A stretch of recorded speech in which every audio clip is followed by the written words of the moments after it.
Welcome to RAIN, the Real Estate Investor Growth Network with your hostess, Jen Josie. Join like-minded real estate investors and accelerate your business towards greatness. You will hear step-by-step strategies for success, interviews with real estate rock stars, and we will dig deep into past projects where we bear it all, including the good, the bad, and some just plain ugly. So get excited. Here's the bestower of badassery herself, the real Jen Josie. Listener discretion is advised. Hi, and welcome back. I'm Jen Josie, creator of RAIN, the Real Estate Investor Growth Network. Whoop, whoop. On today's episode, we have a guest that will be sharing one of their past projects. We will let you decide if it was good or bad or just plain ugly. But before we begin, here's today's badassery bestowment, my little badass gift to you. Today's topic is about growing your local network. The larger your network, the more your business will grow.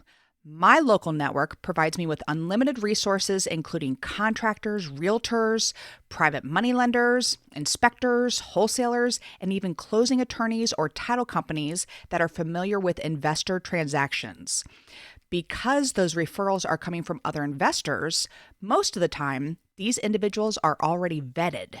Now, there are literally thousands of real estate investing groups all across the country. Now that we are slowly reintroducing in-person meetings again, I strongly suggest joining one or two. Find groups that speak on a variety of topics that you are interested in.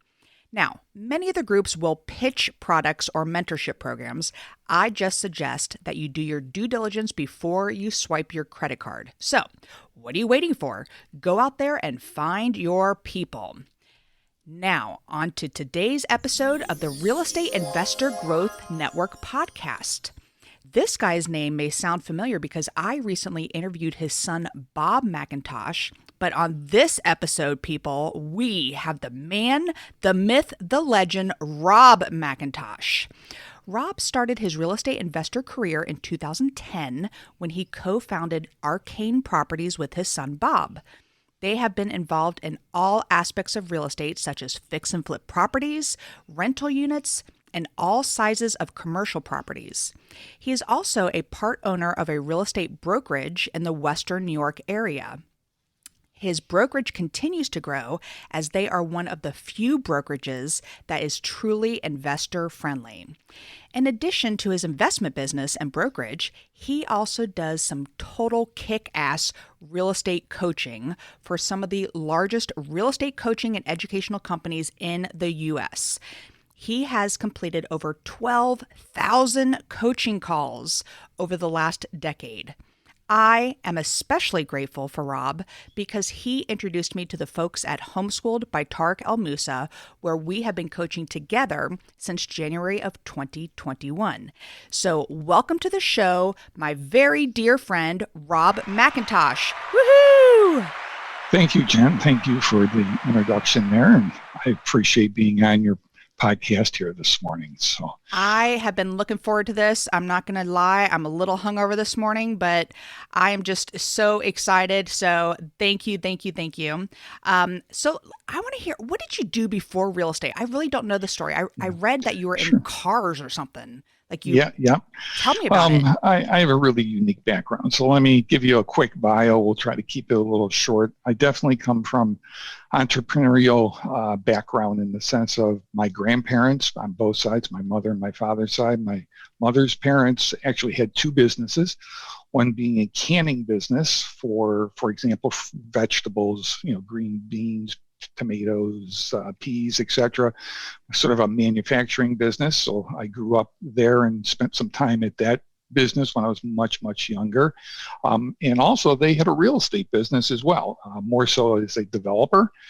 They built a large 95,000 square foot, 5-story commercial building that still exists today here in my community in Western New York. Actually, I'm just outside of Buffalo. So I'm not New York City. I want to clarify that because everyone says, oh, you're in New York. They just assume you're in New York City. I'm at the very opposite end of the state, very, very western portion of New York by the Canadian border and the Great Lakes area. I was born here, continue to live and work here. But as I said, they had a real estate business, basically did the commercial buildings, and they also did development in the sense of cutting subdivisions in, and many of those subdivisions still exist. And actually, I've done rehabs within those subdivisions. Oh, wow. Most of cool. those were done in the 1940s, so to speak. Wow. On my father's side, again, very, very entrepreneurial. My grandfather basically was a postmaster for a short period of time, and then he opened his own engineering firm. And then my father and his brother came into that business, and that is a engineering and surveying business. So the surveying sort of played into the real estate side of things. We've done numerous. Now these were mostly when I was a teenager. Did numerous, again, development subdivisions from recreational areas where being in the surveying business, basically, we took a valley, and I know it sounds a little crazy, dug it out, created a dam at the one end. There was over 600 acres in this development, well over 200 houses, built of 3 different lakes, so the houses surrounded the lakes. And then there was also houses on the other side of the road, but literally everything from the surveying, cutting the roads in, sewer lines, water lines, the whole shebang, so to speak. We all did that also here in our local community with just residential houses. We've done, again, numerous subdivisions there. And then on the commercial side, we actually did most of the development. We didn't actually own the property, but we did some commercial professional parks where you have multiple buildings, 10, 12, 13 buildings that are generally all professionals, surveyors, doctors, lawyers, accountants, all that type of stuff. So obviously strong entrepreneurial background. The automotive portion that you mentioned really started out as a hobby. My father got involved in restoring Model T Fords. Oh, yes, my way goodness. back from Model Ts ran from 09 to 27. He retired from the engineering business, sold it off to his brother, and then was going to just dabble in the antique car world, and that became a little bit bigger than we ever anticipated. Started with a little 2-car garage at our house that expanded to a 5-car garage, which expanded to a 5,000 foot building, which expanded to a 100,000 square foot building. Wow. I'll keep it short. When I exited that business, it was run by myself, my 2 brothers, and my father while he was alive. We had well over 100 employees, so there was a lot going on with that. Actually, you mentioned my son earlier. He spent many of his younger days, cleaning up garbage cans and maintenance, mowing yards and things like that over at that building. That also tied into, again, the real estate side of things, commercial building, ways you can set things up, not necessarily lease a building, which is perfectly fine, but actually own it. And then there's a lot of, legal tax advantages you can take advantage of, so on and so forth. In addition to that, because, we don't want to be, having any spare time running that business, I also own a book publishing business that is geared towards automotive people. We do a lot of reprints of shop manuals, how-to manuals, and that is a mail order type business. And then Bob really got me involved in more the rental side of things, the passive income side. We bought a little duplex, really, started off simple and traditional mortgage, 20% down. You're really straightforward. Then bought a couple more, 6-plex, and I've been basically working on building my rental portfolio. We're up to 20 rental units at this time, doing what is in the real estate world very often referred to as the BRRRR method. We won't probably have time to get into that today, but in essence, it's a very common method for building that rental portfolio. And then I also, obviously, the coaching side of things. As you mentioned, I got involved in some of the educational things to cut that learning curve time down. And basically, they were very impressed with what myself and Bob were doing, and brought me on board doing a little bit of part-time coaching, and that expanded to full-time coaching, plus, of course, running all my other businesses. as well as obviously hiring a lot of people to run those businesses for me. A lot of them sort of run by themselves, and I just oversee it. So that's a really condensed portion of a bio for where I am at this point in my life. Well, now it explains why you're such a great coach, because you have such a diverse background in all aspects of real estate. So really interesting stuff there, Rob. So thanks for sharing that. Thank That you. was very cool. Sure. And so you've been in Western New York for your whole life then? Pretty much my whole life, correct. Wow. Yes. Mm-hmm. Yep. So let's get into the podcast. We're talking about a project, and tell us the street this house is on, how many bedrooms, how many baths when you bought it, anything crazy about it. So at the time of purchase. Right. So the address, if anyone wants to look it up on like realtor.com, there are still pictures up there of the property. The address is 4407 Overlook Drive East. Again, 4407 Overlook Drive East in Clarence, New York. This is just outside of Buffalo. It's a great project, or we thought was a great project at the beginning. This was a foreclosed on house that actually one of my fellow investors here locally purchased. He started the rehab, and in essence, it became a little bit bigger project than he originally anticipated, and basically came to me. We very often tackle big projects. We've done several fire burned out houses, for example. Those can be simple, or those can be, quite intensive, so to speak. So in essence, we purchased this from that local investor. Purchase price was $150,000. Now, let me ask this. Did they make Sure. any money off that when they sold it to you? No. Okay. They wholesaled it in a way. They made about $10,000, but he actually made more than that because he became my private lender on the project. So he funded the entire deal, both the purchase as well as the rehab. So in essence, I was really out of pocket, zero money in terms of my own money, and we used him, which worked as a benefit. The interest rate was not great, but not bad, 12%, 0 points. Yeah, again, for those in the real estate world, sure, it's not a barn burning deal, but it's typical for lending, especially private lenders and or hard money lenders. So anyways, the reason we got into this project is Clarence, New York is one of the top rated school districts in our area. The location was phenomenal. Everything about this said buy, okay? What we didn't realize at that particular point, which we found out over time, is this project dragged out to almost 14 months, months, is the building inspectors in that community are super picky and very, very, very challenging to work with.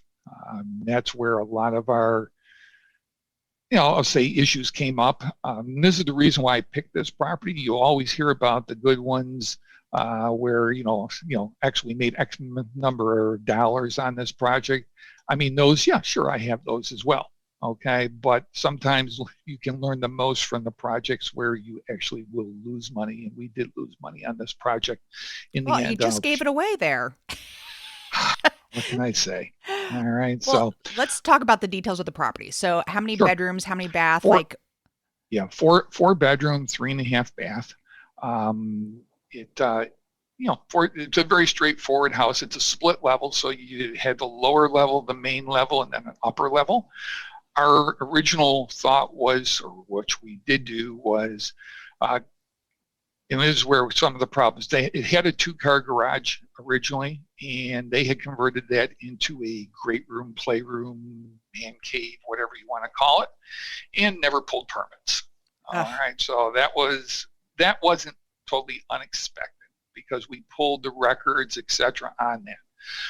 It also was on a septic system, which we'll come back to here a little bit later, that created some problems because the bedroom, bathroom count, etc., where they added bedrooms on, as well as bathrooms that overloaded the septic system. But anyways, our goal was to take the garage, truly permit it, and then we were adding on a master suite to the back of the house with a new 2-car garage. which was all, permitted.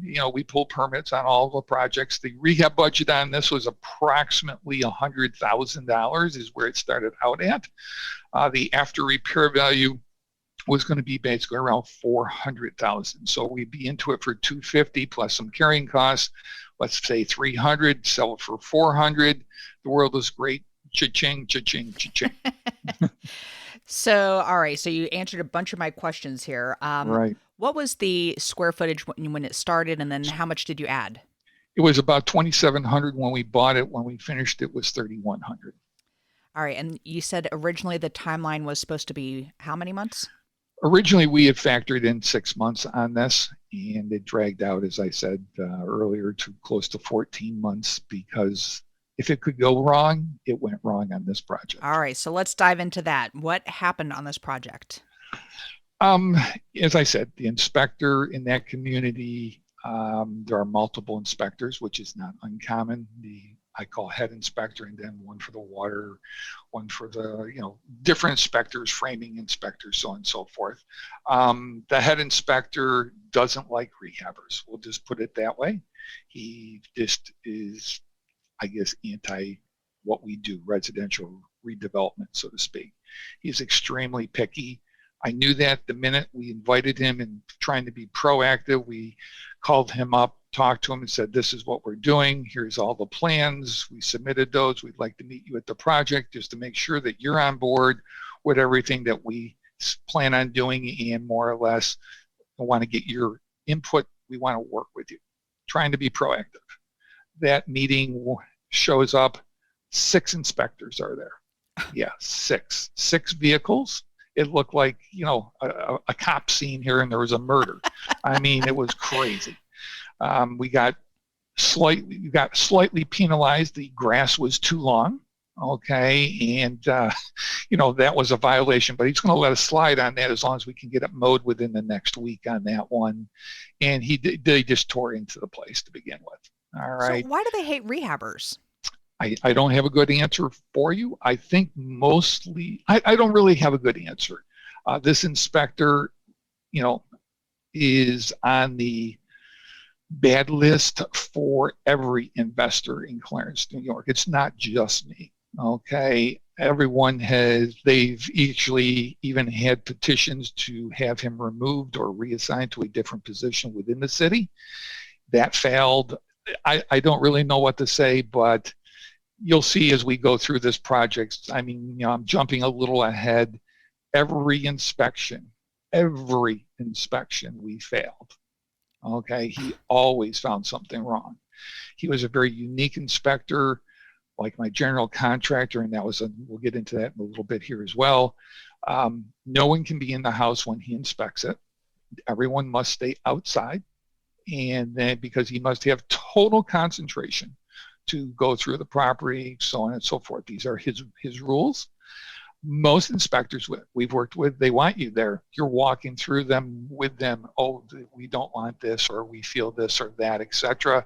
He then writes up the list. He will not give it to you on the spot. He emails it to you to avoid confrontation. A little interesting there. All right. So anyways, yeah, he was just a real challenge to work with. It wasn't just me. So, but, the entire project was a very good learning experience. It was our first experience really on a project where if it could go wrong, as I said before, it went wrong, and just so many different things. So do you want, for example, contractors, the original contractor, fully licensed, insured, like a all that. General contractor, correct. Basically pulled the permits, no issue whatsoever. Of course, it took a little bit of time to get the permits, but not uncommon, about 3 months. But he did allow us to do demo work, but you couldn't knock out any walls, etc. We could dig the foundation, the new addition foundation, etc. But for example, like we dug the foundation, you put your footers down, the rebar, so on and so forth. He insisted that, in essence, he must be there before to make sure the rebar is the right rebar. Okay. He wanted to be there while they were pouring the footers. So is this the inspector or the contractor? Yeah. Oh, no, the this inspector. is the inspector. Gotcha. Yeah. He over controlled everything. Okay. Wants to know the concrete mix, the formula that was used, etc., for different types of I mean, it was just really crazy. And just for the listeners right now, you said this was about 3 months before you got permits. We are Right. in permit purgatory on a property right now where we Yeah. are exactly in this stage. We're 5 months in now waiting on Wow. permits, and we have gutted, we have poured, or done the demo to remove the Hmm. earth to pour Right. the footers. So it's so Right. funny you're saying this because we are exactly there, but ours is 5 months so far that we are Yeah. paying interest and bleeding cash. But keep Yep. going, keep Yeah. going. No, true. So anyways, he's just a challenge from that point of view. The contractor started off great. I have used this contractor on numerous projects beforehand. Little did I and he know this was going to be our last project together. Okay. He started working and basically did not get along with the inspector. They had a big falling out, which created more problems. Actually, this job was probably bigger than he had ever done before. He just got in over his head. And then what also killed it is his timeline. He started spending other time on smaller projects, which probably had a better return, the little homeowner project. Mm-hmm. And basically we fell to the back of the pile, so to speak. In essence, we had, like many investors, we had a contract with a set time dates, etc. And what happens when you have a basically work order change, and we'll just make it simplified. He fell over another month and a half behind. Constant promises, I'll be on it, I'll have the whole crew there, we'll get caught up, blah blah blah. Didn't happen, and we ended up parting ways. It ended very, very ugly. Lots of words and stuff going back and So forth. how hard was it to replace him? Because I know GCs, I mean, we get ghosted all the time. Yeah. Vance had to get his GC license because it was just so Right. hard finding great GCs. True. So anyways, then actually that was a problem. So we terminated there. That was, I guess you could say, the easier portion. We interviewed 10 other GCs for the project. Several of them just simply said, I don't have the crews to be able to fit the timeline that you want. Okay, that's fine. I'd rather have them tell me that ahead of time. Bob actually came home from where he was for a week to interview these contractors, etc., do the walkthroughs with them. We picked a contractor number 2. It was a father-son team. Really seemed on the ball. I loved they took our scope of work. They put all the numbers. They did everything right. Okay. They went and applied. Unfortunately, I thought it would be a simple process. Just go to the building department and say, hey, we're switching from contractor A to contractor B. Oh, no. That is not allowed. You can fire the contractor. We need to have a notarized document saying that he is no longer involved with the project, etc., and that he has been paid for all his work. I mean, it was really crazy. Put the new guy on. This guy had to be vetted. He had worked in Clarence, but he was not on their approved list. So again, he had to submit all his work and comp documents and the rest. Okay, we can work with that. Lost another 3 weeks of time getting that all done. He comes into the picture. Overall worked fairly well. Okay. He did point out some issues. All right. Making a long story short, because I know we do have limitations on time, he started to disappear. He joined, as I jokingly call it, joined the FBI Witness Protection Program. No response to emails, no response to phone calls, voicemails, etc. And again, we're falling behind on the project. This time I was quicker to fire. What they say, slow to hire, quick to fire. In essence, basically, we let him go. All right, so that's contractor 2 now has bit the dust. All right, bring in contractor 3, who actually ended up being one of my best contractors. We did numerous projects with him after this one. He came in, took over the project, but it was just so many different things had gone on with the addition onto the back. The footers were originally poured incorrectly. Ugh. Okay. So anyways, we get to build the whole thing on according to the blueprints. And this is where my architect and structural engineers come in. Gee whiz, we're only off by a foot.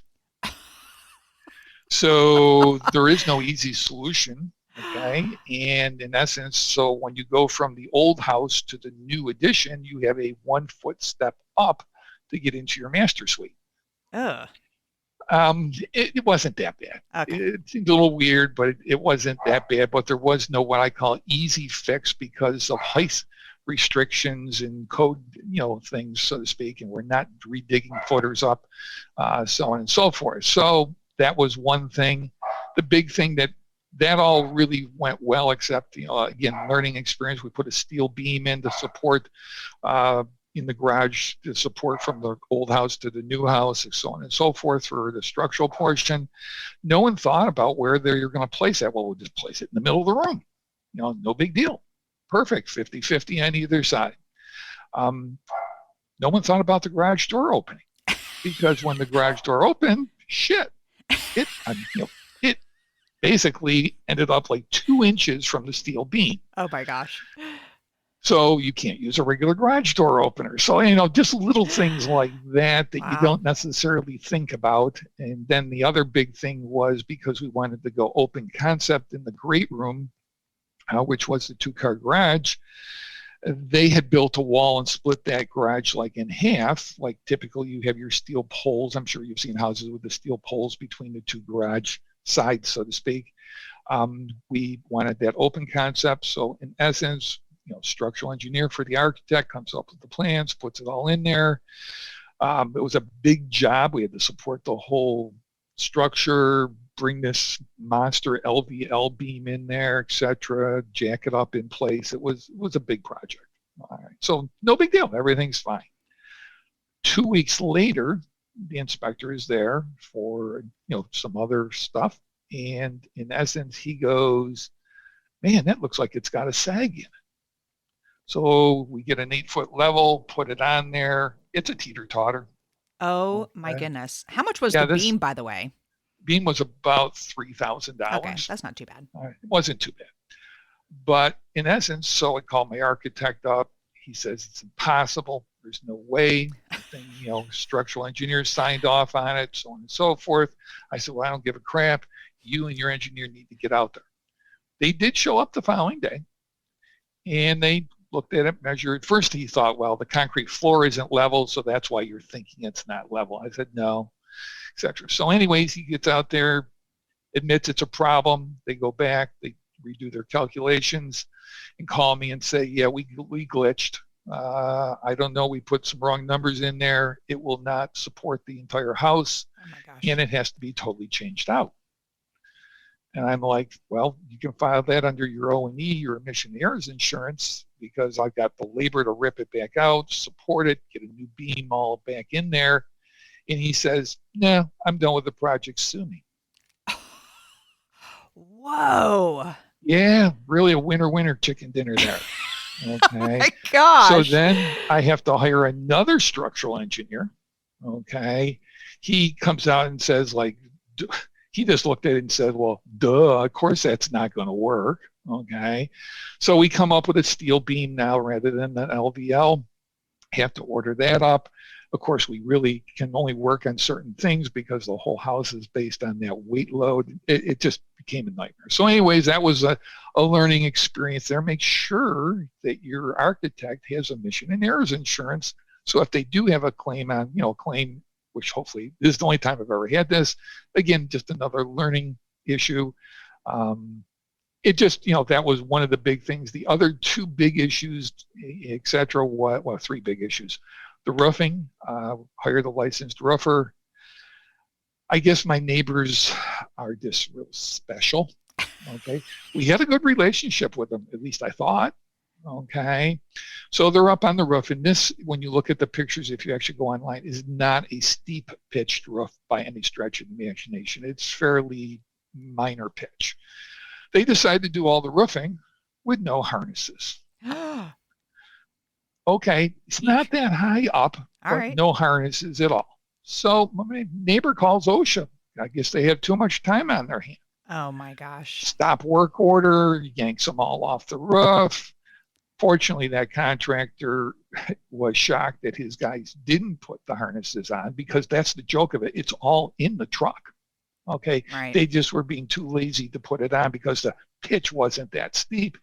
He had to pay a $5,000 fine, et cetera. But, the roof got done. So not the end of the world, but just like little things like that. And the other issues like the septic I mentioned earlier in the day, originally, the previous owner had used this as an unofficial daycare for smaller children. And because they just basically overloaded the septic, and the neighbors had complained because basically the poo smell and the rest was just oozing out of the ground. Yeah, it gets better. So anyways, I wondered why in the backyard there was this brand new green colored or that light green colored PVC pipe sticking up out of the ground with no cap on it at all. It seemed a little weird. Now, we knew when we bought it, there was the potential for a septic issue because the septic was put in when the house was built in 1957. It's still the original system, okay? Of course, there are no records, that can be pulled because, there are no computers or electronic devices, et cetera, So anyways, no one has any records. The county this is in is very strict on septic. The strictest I've ever seen. When we bought the house, we had to put a $2,500 cost to us bond to support the septic system. So if it fails and we don't or refuse to fix it, they use that bond money to replace it. It is crazy. Let me ask some septic questions. What is the average life of a septic system? It's a very hard one to answer. I would tend to say probably 30 years plus or minus, okay? But where the real concern became in hindsight was when we put the addition on, we still were at 4 bedrooms, but there was one room in the area that we wanted to make it a 5-bedroom. There is a closet, so there is a window. That had, all the windows had to meet the egress requirements, etc. But anyways, that was technically could be considered a bedroom. It was very, very small. We actually called it a home office, but, could be a bedroom. So the problem was the tax records show it's a 4-bedroom house. Right. And I'm sorry, 4-bedroom house. And the septic system showed this was confusing, was a 5-bedroom house. Huh. No one knows why, but the thought was, this is something that you can put in your memory bank. If you're doing a house with a septic and you are replacing the septic, I would oversize it. In other words, the cost to put the extra leach field in is minimal at that point for that 5th bedroom because septic is based on bedroom counts, at least in our area, and I think most every area. Yes. So, spend the money and put it in. That way, if a person ever wants to add to it later, you don't have this issue, so to speak. So, and to go through that bedroom count thing. So if you're, and this is for anyone, if you're buying a house that is on septic, it'll say that it's a 3-bedroom septic. And what that represents is each bedroom is to represent 2 people living in the house. Correct. So like a 3-bedroom septic would be for 6 people living in the house. But there are times, like we had a property that had a septic and it had 4 bedrooms, but it was only a 3-bedroom septic. So we had to, when we listed it, say it is a 3-bedroom house with an office, but when people would walk through it, they would see how that works. That'll be a bedroom. Yeah. Right. But, for the average to be 2 people per room, you're in a 4-bedroom house, you're probably going to have 4 people living, or 5 people living there. Right. So it gets a little technical, but in essence, if you are replacing it, always go an extra bedroom and figure, hey, it's not going to cost you more than maybe $500 more for the little bit more for the leach fields on it. So anyways, that was an issue. We finally got through that, but the problem was the building inspector says tax records show it's 4-bedroom. You have a potential fifth bedroom. You're calling it an office, but if I see that thing listed on the MLS Right. as 5 bedrooms, I'm going to be on top of you and, take legal action against you. Like, oh my God, calm down. So then we said, well, here's the health department actually rules on septic, not the building department. The health department says, according to their records, it was put in as a 5 bedroom. Well, I don't think it was ever put in as 5 bedroom. I want you to dig up the leach field and prove it to me. Oh my gosh. Yeah, just crazy stuff. So in essence, he calmed down on that because this will come back in a minute when we go to sell it. We're going to have a little bit of a talk on that. All right. But anyways, get the project all done. Really no other major issues. Everything fairly went smooth. It just was a lot of things. One additional little note for anybody who's rehabbing a house. Now, this is maybe more so for us in the northern section when you have freezing weather, but I would say this is true in every house. One day, no one's at the house. The project is all done. I have a handyman painting the deck, staining the deck, and he had the black box code and wanted to go in and use the restroom. Okay, no big deal.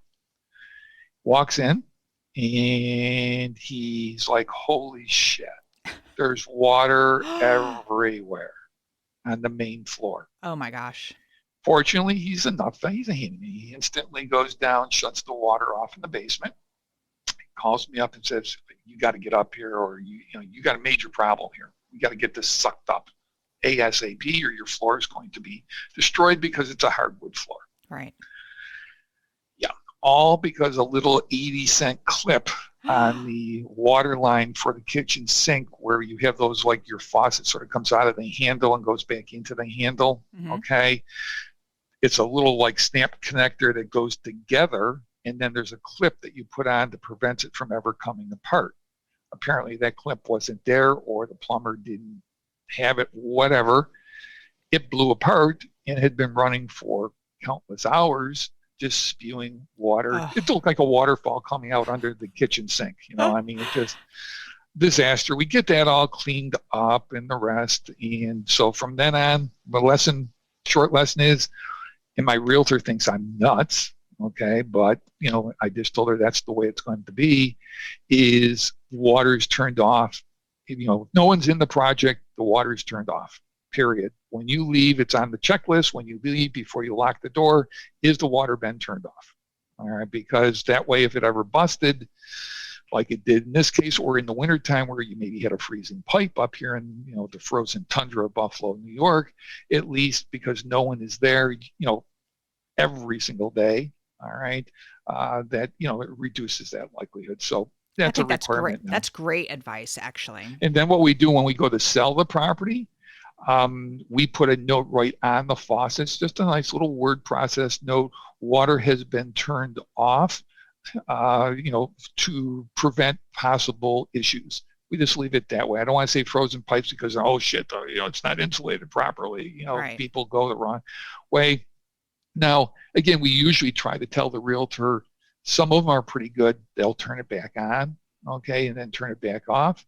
But some realtors don't want to touch anything in the house. It's a personal preference. But again, we're just, it's this old thing that we do now, okay, on there, from that point of view. So anyways, that was the nutshell. The house gets all finished. We get it all set, the list. We have a broker's open house.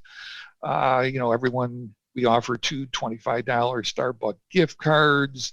All you got to do is take your business card, tell us what you want to, if this was your listing, what would you list this house at and what do you think it would sell at? Throw it in the little fishbowl and we'll have a drawing and mail you you don't have to stay, we'll mail you your gift card. Wow, that was an experience. They show up for food. Crazy, okay? All of them said the same thing, love the house, really nicely done, staged beautifully, etc. Everyone was like, wow, a lot, etc. We listed it at basically $399. Okay. Now I know for many of you that might seem like a low price point for a 3,000 square foot plus house, but it, Buffalo, New York prices are on the lower. Buffalo in general, if you ever look on on different, websites, Buffalo is usually in the top 5 most affordable communities or cities in the United States. Our price points are low. Nice. Okay. Which is a plus and can be a minus. Okay. I mean, it's a two-sided coin. All right. But anyways, a lot of different price points. We go to list it and everything is fine. Do nice photos, so on and so forth. It turned again into like what could go wrong goes wrong. We get it sold fairly quickly. That buyer turns out to not be able to perform, sign the contract, all the rest. Long story short, he's going through a divorce and he has 5 kids. Okay. All right. And, I'm not here to judge, but apparently it's a messy divorce. Okay.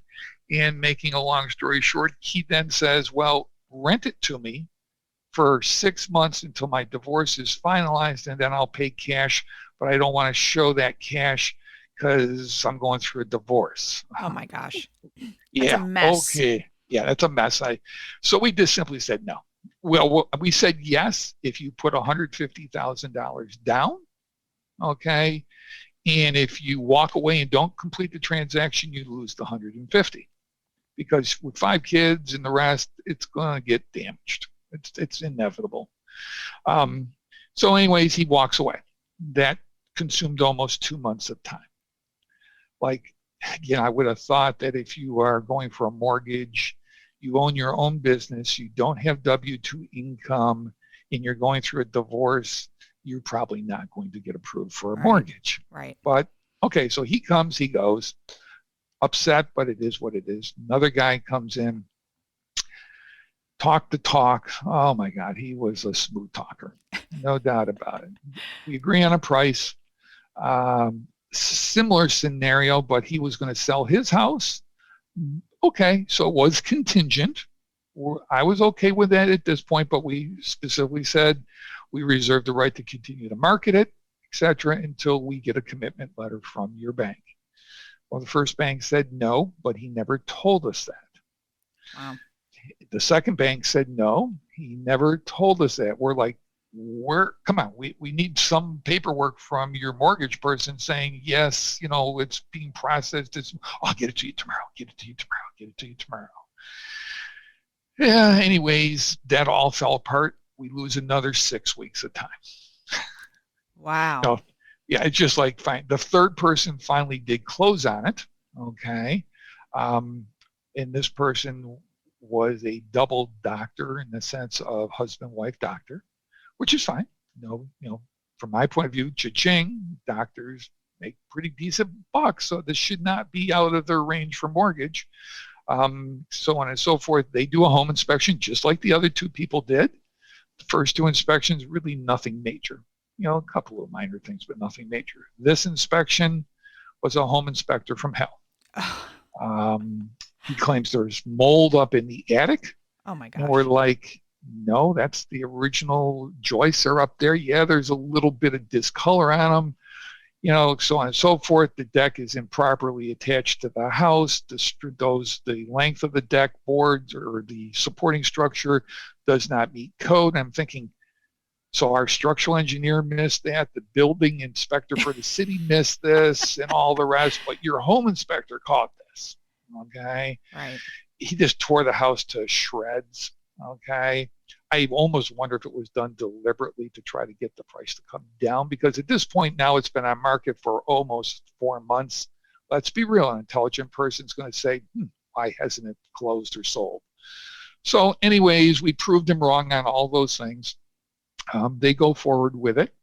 And in our state or this county on the septic system, they're closing on they're closing December 1st, which they did close. Well, okay? Let's talk about the closing real quick here, because I know what you're about to say happens after the closing. So Let's line up the numbers here. So your estimated repairs, were you estimate about $150,000? Right. Yeah. And then what did you end up paying in repair costs? Closer to 200. Wow. Okay. Yeah. plus the purchase price at 150. We're at 350. Realtor fees are going to be about 24,000. Okay. We're hoping to break even at this point. And then the sales price, they came in full price at? No. Oh shit. Oh. No one comes in full price. This was a year and a half or 2 years ago at this point. So it's not like the market right now. They came in quite a bit lower. We worked them up. Okay. Or my realtor worked them back up. So they came in about 25,000 under asking price. At this point, I'm just like you said, we're just bleeding cash. Got to get this off the books. Of course, my private lender is just like, dream come true. And he's the one who brought you this property. Yes, yeah. But we did do other deals with this guy. I mean, he's a nice guy. I mean, we borrowed from him numerous times, so to speak. So what was the fairly easy. Sorry. So what was the final sale price? Final sale price was $400,000. Okay. All right. $399,900. We'll just call it $400,000.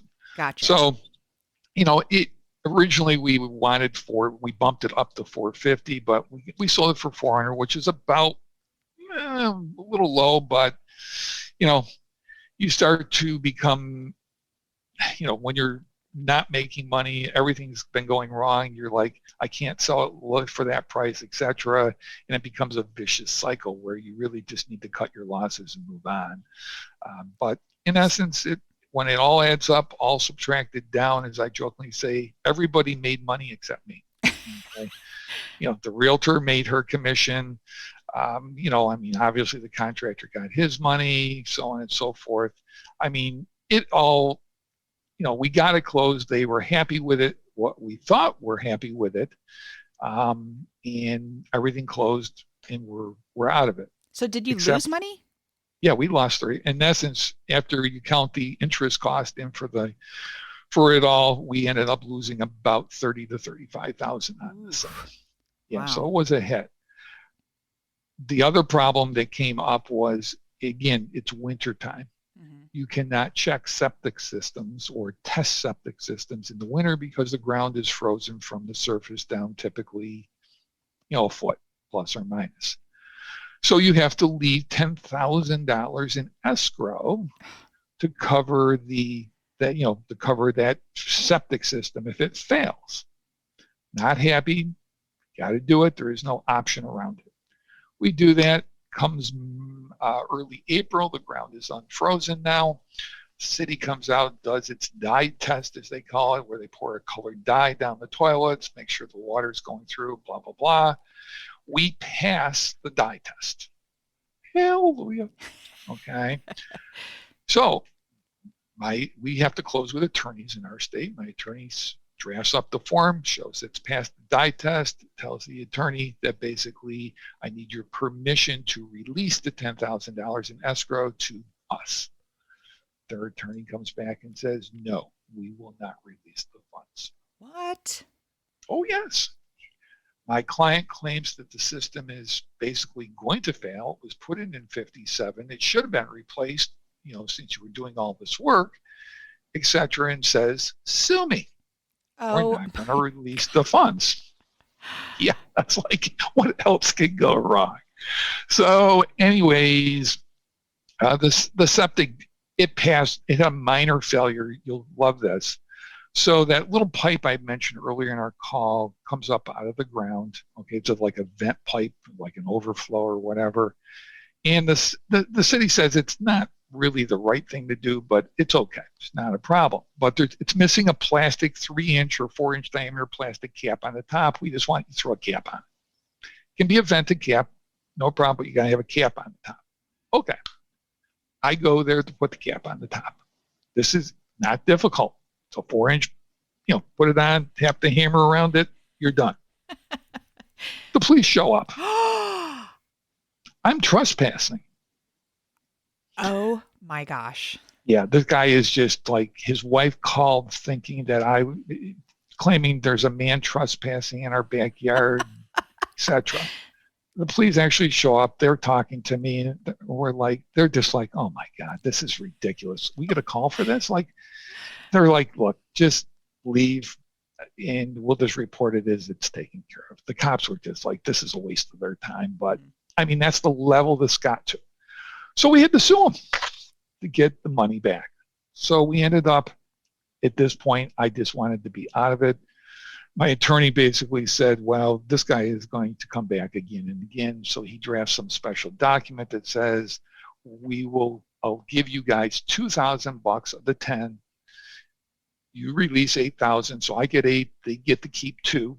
It's wrong, Right. but I just want to get done at this point. And they have to sign a document that says, no matter what else happens on this house, anything, my client is free and clear, will not repair anything, whatever all the legal verbiage is. Smart. It's 2 pages, Yep. simply saying, don't ever contact us again, basically. And, it was done. It was over with at that point in time. But what I think is ironic, and then I'll finish with this. I drive by this house, not really out of my way, okay? They have never replaced the septic system on this house yet. Of course not. So, I know it's just like crazy stuff like that. So, in conclusion, I guess it really just boils down to, obviously things can go wrong that you can't control. Okay, you got to be expecting that at times, especially on major rehabs where it's not just a cosmetic job. Make sure your engineers or architects do have obviously omission errors insurance. I know it's a simple little thing. Obviously, make sure your contractor, as we always know, is pulling permits for major jobs like this.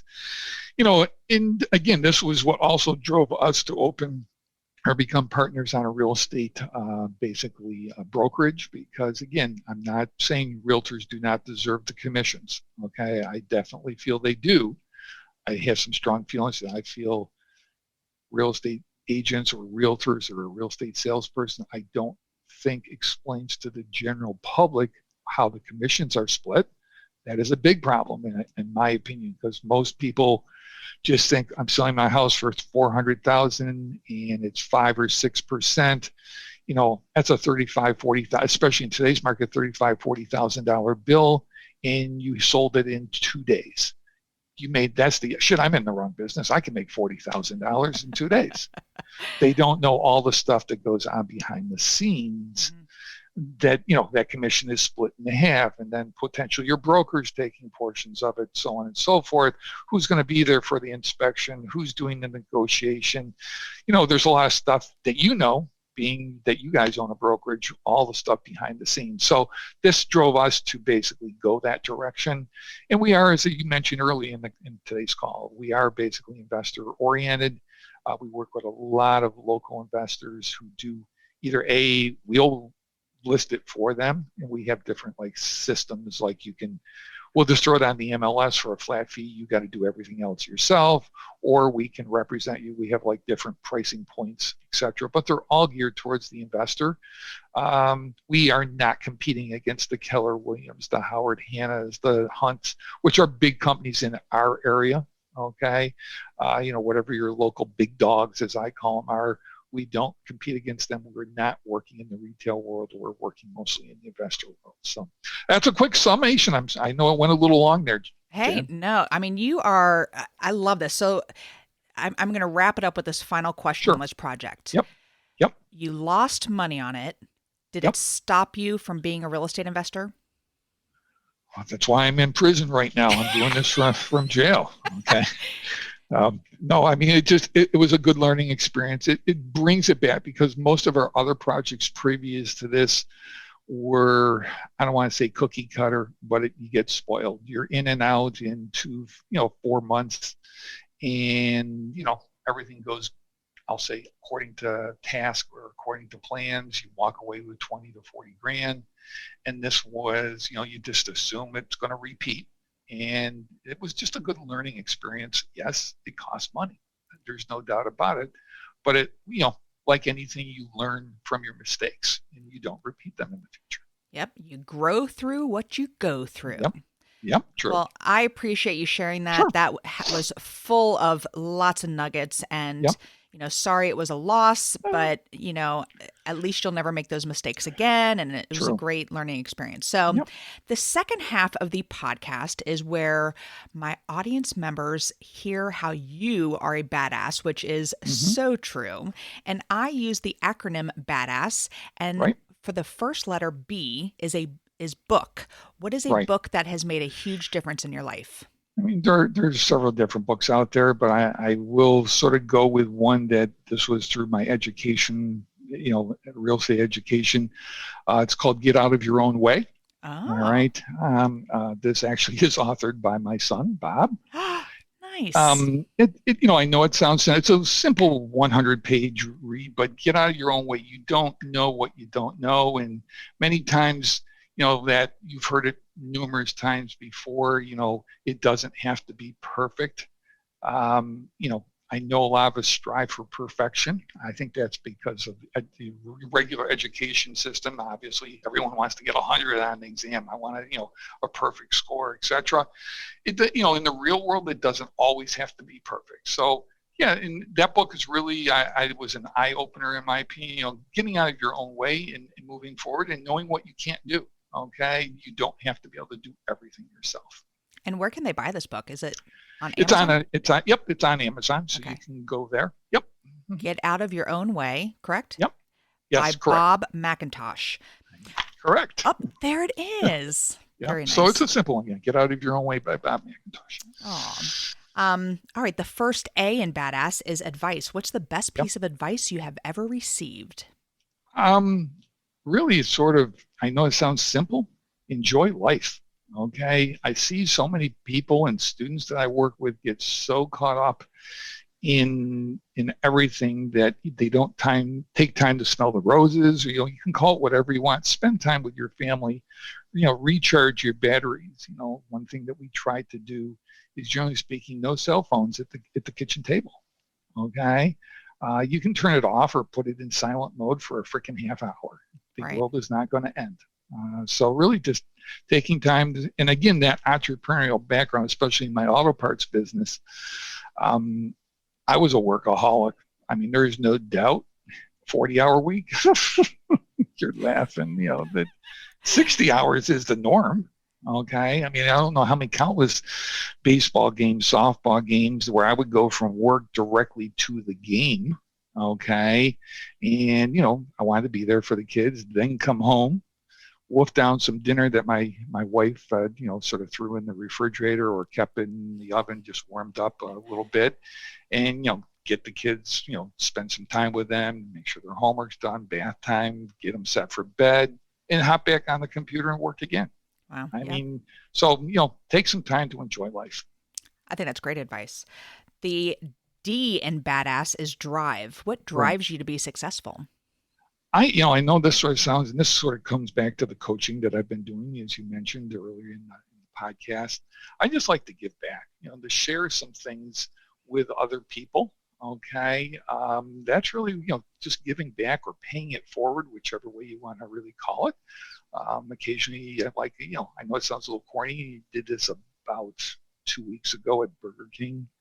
I told the girl, whatever the person behind me is, just put it on the credit card. Just charge their meal to me.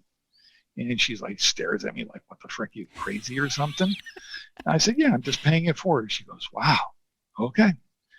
I've never met this person. I have no idea who this person is. Okay. But yeah, just sort of paying it forward, giving back. And and I think in this industry, like when Vance and I first got in it, we thought it was going to be so cutthroat that everyone's going to be fighting over the same properties, but it has been just the opposite. The network of Yeah. people, there's so much to do in real estate investing, all different Right. areas you can go, whether it's rentals to commercial to whatever, and people just want to help you out. It's truly a great network of folks. So, Yeah. and Sure. I'm happy to have you in my Sure. network. Thank you. Same. So the second A in badass is aspiration. I'm a Right. big goal setter. So what is a Right. goal that you are currently Yep. working on? My goal really is I'm getting up there a little bit in age. And how young are Obvious. you? I don't even know this. I'm 25. No, I'm 63. going on 64. So, Social Security, holy crap, I'm actually going to start be able to collect on that, and Medicare. Oh boy. Okay. But in essence, basically I'm working on my rental, working in that rental portfolio I mentioned earlier, building that passive income stream. Okay. Yeah, sure, I have mortgages on those properties. There's a lot of mortgages on those properties. Okay. But in essence, the tenants are paying them. So, generating that, between my trivial Social Security amount, my other investments I have, still do some rehabs for the quote unquote quick cash, but build that portfolio of rentals that can also be passed on to the next generation or to my kids if they want to continue with them. So, think about that number. I know it sounds easy. What number do you need per month to live comfortably? Okay, is it $5,000 a month, $10,000 a month? Or I had one person said they couldn't survive on less than $35,000 a month. I'm like, wow, okay, that's up there in my opinion. Okay? Yeah. And 5,000, I think, is a little on the low side. Yes. Now, again, if you're in West Virginia and you're living a basic lifestyle, yeah, that might do you. Okay, but basically just working on that retirement portfolio. So another point why I wanted to find out your age is you really started this investment business in your 50s. Correct. So what an inspiration for people listening. Like you can start this at for any a second age. Life. Yes, absolutely. All right. The first S in badass is systems. What systems do you have in place to help you achieve success? Yeah. You probably have heard this before, and I've listened to your podcast. Other people have mentioned it. I'm going to agree with it, and that's time blocking. Mm-hmm. I live by my Google Calendar. I mean, it is so, I know it's, that doesn't say there are some variables, yes, but generally speaking, time blocking is definitely one of the biggest things that I find helps me achieve success. Is just, spreading out your day and knowing what's happening rather than fighting a fire every single you will have those, but in essence, time blocking, I think, has worked really well. Oh my gosh, I would freak out if I lost my Google Calendar. So I'm definitely with you on that. And the last S in badass represents success. What does success mean to you? You hear the classic, living life by design. Really just happiness, living life, spending time with family and doing what you want when you want. I'm not saying, oh, what the heck, let's go fly to Florida, to Key West this weekend. No, I'm not doing that. But, just being able to spend time, because again, at my age bracket, I, have seen it. I've seen people with health scares that definitely change the way you look at different things, including my father, who was a workaholic and went from being healthy to dead in basically about 2 months. Wow. It wakes you up, so to speak. So, smell the roses, enjoy life, spend time with your family, live life on your own terms. I think that's great advice. I appreciate you so much, Rob, in so many ways. Thanks for, giving your time today. Sure. But more importantly, you inspire me, and I just am truly grateful. So thank you. Thank you. How can people find you online? Basically, you should be able to find me. Our business name is arcaneproperties.net. Okay. I know that's sort of a weird name, ARCANE, arcaneproperties.net. You can find our website there. The Tariq El Musa homeschooled program, you can, find information there as well. It's a great program, as well as other educational programs that are out there that are also excellent. So, basically just Google me. I should come right up. No problem there. Or go to our website, the business website, and I should show up there. You can also find me at LinkedIn as well. Awesome. Well, thanks again. And all right. That is all. Thank you for listening. We will catch you on the next episode. Now go out there and share your badassery. And don't forget, make it a great day. Take care. Bye-bye. Whoop, whoop. Thank you for listening to RAIN, the Real Estate Investor Growth Network. Be sure to subscribe on your favorite podcasting platform so you never miss an episode. If you need more badassery, you can follow Jen Josie by visiting therealjenjosie.com or become a member of RAIN by registering on rainmastermind.com.